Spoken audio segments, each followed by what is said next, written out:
Hello friend, welcome to college option. और आज हम इस वीडियो में बात करने जा रहे हैं कि कैसे हम 150 प्लस मार्क्स स्कोर करें, या परसेंटाइल के फॉर्म में अगर बात करें तो 95 परसेंटाइल कैसे स्कोर करना है इन 50 डेज के अंदर। 15 डेज का प्लान है ये। तो सबसे पहले तो मैं आपको ये बताना चाहता हूँ कि अब हमारे पास 15 डेज बच गए हैं, तो सबसे पहले अब हमें ना स्मार्ट वर्क करना होगा। हार्ड वर्क हमने अभी तक बहुत किया, अब हमारे जो टाइम है वो स्मार्ट वर्क करने का टाइम है। और इस समय 12 आवर्स मिनिमम आपको देने होंगे, और इसका मतलब आपको हर 4 आवर्स हर एक सब्जेक्ट को देना होगा, ठीक है। और अभी आपको उस सब्जेक्ट पर ज्यादा फोकस करना है जो आपका स्ट्रॉन्ग पॉइंट है, उस पे नहीं जो आपका वीक पॉइंट है, ठीक है। इन 15 डेज के अंदर सिर्फ उन्हीं पे फोकस करना होता है जो स्ट्रॉन्ग सब्जेक्ट है आपका, जिससे आपके ज्यादा से ज्यादा मार्क्स आ सके। एंड दूसरा, केमिस्ट्री पे आपको ज्यादा फोकस करना होगा, क्योंकि केमिस्ट्री से सबसे ज्यादा इजी क्वेश्चंस आते हैं और ज्यादा मार्क्स आने के चांसेस होते हैं। तो ये मुझको वीडियो बनाने से पहले आपको बतानी थी, तो इसलिए मैंने आपको बताया है। और एक और चीज मैं आपको बताना चाहता हूँ कि जो 11th और जो 12th का है, अगर जेईई मेंस की अगर मैं बात करूं तो अगर मैं उसका सिलेबस 2 पार्ट में बांटूं 11th और 12th में, तो 50 to 55% जो सिलेबस है आपका यहाँ से आता है 12th से, जबकि आपका यहाँ से सिर्फ 45 से 50% आ रहा है, यानी 52 से 55 यानी 48% है, 45 से 48%। और जो 11th है वो सबसे हार्ड टॉपिक होते हैं, 11th के ज्यादा टॉपिक्स हार्ड है, लेकिन जो 12th है उसके अंदर सारे टॉपिक इजी हैं। तो आप समझ रहे हैं कि आपको अभी सबसे ज्यादा फोकस किस चीज पे करना है, आपको 12th पे करना है, 12th के सिलेबस पे। चाहे वो ड्रॉपर बैच हो, चाहे वो फर्स्ट टाइम अपीयरेंस स्टूडेंट्स हो, सबके सब फोकस करेंगे अपना 12th पे ज्यादा से ज्यादा, क्योंकि यहाँ से इजी है। आप समझ रहे हैं कि यहाँ से अराउंड 180 मार्क्स का 180 प्लस मार्क्स के क्वेश्चन आने हैं यहीं से। और 11th क्लास में वो जो चैप्टर इजी है आप उस पर फोकस करेंगे, जो कि अराउंड 4-5 चैप्टर्स है, यानी यहाँ से अराउंड जो इजी वाले हैं 11th और 12th से, वो अराउंड बात करें तो ये 80 मार्क्स का आता है, 80 प्लस, जिसमें इजी और मीडियम लेवल के हैं क्वेश्चन। तो अब चलिए हम अब आगे बात कर लेते हैं। ये हम पहले फिजिक्स के बारे में बात करेंगे। 2019 का जो पेपर हुआ है, एनालिटिक्स जो हुआ है उसके हिसाब से। और एक और चीज बता दूं, लास्ट 5 इयर्स के हिसाब से भी है, ज्यादा कोई फर्क नहीं आया है, बस कुछ क्वेश्चन कहीं पे इंक्रीज हुए हैं तो कुछ क्वेश्चन कहीं पे डिक्रीज हुए हैं। तो अब बात कर लेते हैं। सबसे पहले मैंने इसमें से मैकेनिक्स हटा दिया है। मैकेनिक्स क्यों हटाया है? क्योंकि वो सबसे हार्ड टॉपिक है। अगर आपको आता है, अगर आप बहुत कॉन्फिडेंट है तो ही आप मैकेनिक्स करिएगा, वरना मत करिएगा। और हीट एंड थर्मोडायनेमिक्स भी मैंने हटाया है, कि कई स्टूडेंट्स को नहीं आता है हीट एंड थर्मोडायनेमिक्स, इसलिए। तो पहले बात कर लेते हैं करंट इलेक्ट्रिसिटी एंड ईएमआई की। करंट इलेक्ट्रिसिटी और ईएमआई की अगर मैं बात करूं तो अराउंड इसका जो 5 से 10% की डिफिकल्टी होती है इसकी। इसका मतलब है कि और इसका जो क्वेश्चन आया है इस साल, वो आया है अराउंड 6 to 7 क्वेश्चन, सिर्फ करंट इलेक्ट्रिसिटी और ईएमआई। मैं पूरे यानी पूरी इलेक्ट्रोडायनेमिक्स की बात नहीं कर रहा, मैं सिर्फ बात कर रहा हूँ करंट इलेक्ट्रिसिटी और ईएमआई चैप्टर से जो रिलेटेड क्वेश्चन आए वो 6 to 7 आए इस साल। और इलेक्ट्रोस्टैटिक्स एंड मैग्नेटिज्म जो दूसरा है हमारा इलेक्ट्रिसिटी के अंदर आता है, उससे अराउंड आपका जो क्वेश्चन आए हैं वो आए हैं 4 to 5 क्वेश्चन आपके इलेक्ट्रोस्टैटिक्स एंड मैग्नेटिज्म से आए हैं। और एक और चीज मैं आपको बता देना चाहता हूँ, करंट इलेक्ट्रिसिटी से सिर्फ ये अकेले चैप्टर से सिर्फ 3 क्वेश्चन आए हैं हर एक स्लॉट में। देखा गया मिनिमम 3 क्वेश्चन तो आए ही आए हैं, 2 to 3 क्वेश्चन। तो कितना इंपॉर्टेंट चैप्टर है आप समझ सकते हैं इस 2019 का जो जनवरी का जो पेपर हुआ है उसके हिसाब से।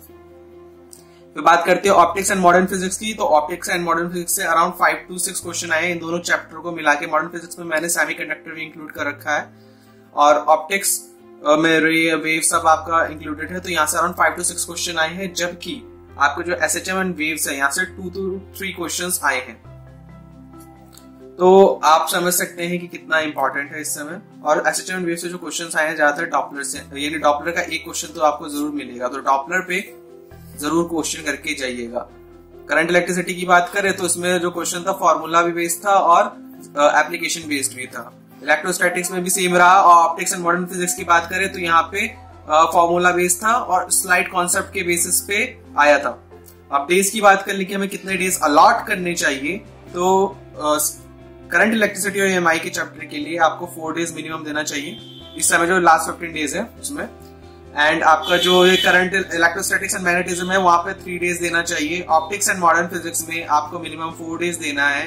एंड एसएचएम एंड वेव्स में, क्योंकि सिर्फ 2 से 3 क्वेश्चन है और इजी चैप्टर भी है, क्योंकि इसमें ज्यादातर फॉर्मूला है, फॉर्मूला बेस्ड क्वेश्चन ज्यादा पूछे जाते हैं, या आपका एक डॉपलर का ही जो है वो पूछा जाता है। तो यहाँ से अराउंड आपको 3 डेज देने हैं। और एक और चीज यहाँ पे अगर आप कैलकुलेट करेंगे तो आपके पास तो भी इस समय 1 डे बच रहा है, 15 डेज का नहीं है ये पूरा, ये 14 डेज ही हो रहे हैं यहाँ पे। तो 1 डे जो बच रहा है उसमें आप मॉक टेस्ट देंगे अपना। जो मान लीजिएगा आपने ये 2 किए हैं तो इसको आप करिए। अगर आपने यहाँ से भी ढंग से कर लिए और आप यहाँ से देख रहे हैं अराउंड 18 to 20 क्वेश्चन यहाँ से बन रहे हैं, 18 to 20 question, sorry 15 to 18 question बन रहे हैं। तो जब 15 से 18 क्वेश्चन बन रहे हैं तो आप अगर हम लेके ही चले तो आप 12 to 13 क्वेश्चन यहाँ से कर पाएंगे, अगर आपने ढंग से कर लिया तो इसको।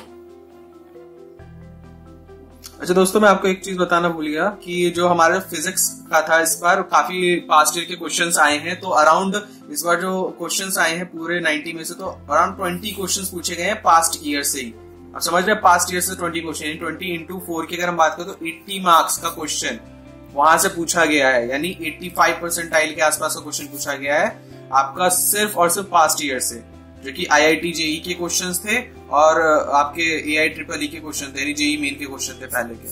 तो फिजिक्स से अराउंड 3 क्वेश्चन आए थे और इसलिए मैं आपको सजेस्ट करूंगा कि आप IIT JEE के जो लास्ट 37 ईयर्स के जो क्वेश्चंस है उसे आप कर ले, जो इसमें 1 और 2 मार्क्स के जो क्वेश्चंस होते हैं उसे जरूर देख ले, वो बहुत इंपॉर्टेंट है।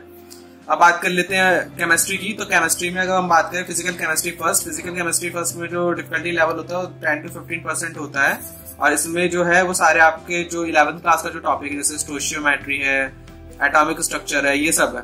अच्छा, मैं आपको एक और चीज बोलना चाहूंगा कि स्टोशियोमेट्री पे अगर आपको आती है तो आप ध्यान दीजिए, नहीं तो मत दीजिए, क्योंकि सबसे टिपिकल पार्ट यही है। तो उसमें टाइम वेस्ट होगा, इससे और कुछ नहीं होगा। और इससे अगर मैं बात करूँ कितने क्वेश्चन आए हैं तो इससे 5 to 6 क्वेश्चन आए हैं इस बार 2019 में भी और 2018 में भी आते रहे हैं। फिजिकल केमिस्ट्री सेकंड की अगर मैं बात करूं जिसके अंदर आपका 12th का पोर्शन है कंप्लीट, जिसका डिफिकल्टी लेवल की बात करें तो 10% की डिफिकल्टी लेवल है। फॉर्मूला बेस्ड ज्यादा तो क्वेश्चन पूछे जाते हैं यहाँ से, तो इसलिए यहाँ से जो क्वेश्चन आए वो आए हैं 6 to 7। एक और चीज है कि इस बार जो केमिस्ट्री का पेपर था वो बिल्कुल इक्वली डिस्ट्रीब्यूटेड था। इक्वली डिस्ट्रीब्यूटेड का मतलब यानी अगर फिजिकल केमिस्ट्री फर्स्ट से भी है ना तो हर एक चैप्टर से एक 2 क्वेश्चन उठा लिए।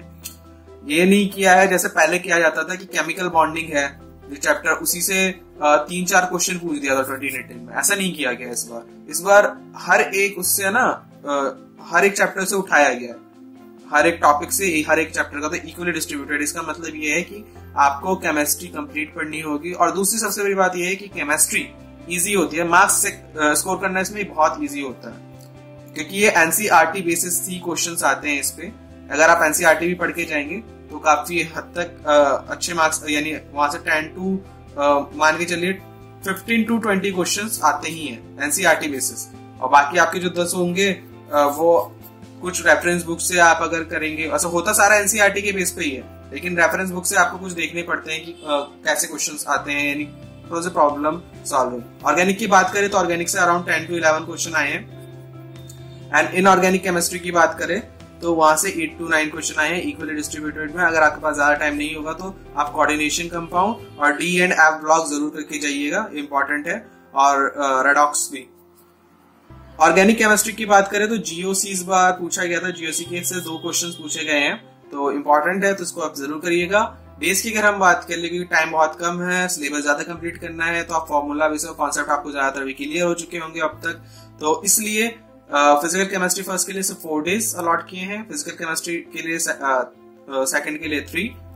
अगर आप मान लीजिए 12th आपका बहुत अच्छा है तो अगर 12th अगर वीक है तो आप 4 डेज उसमें दे देंगे, 11th अगर आपकी अच्छी है तो 3 डेज उसमें दे दीजिएगा।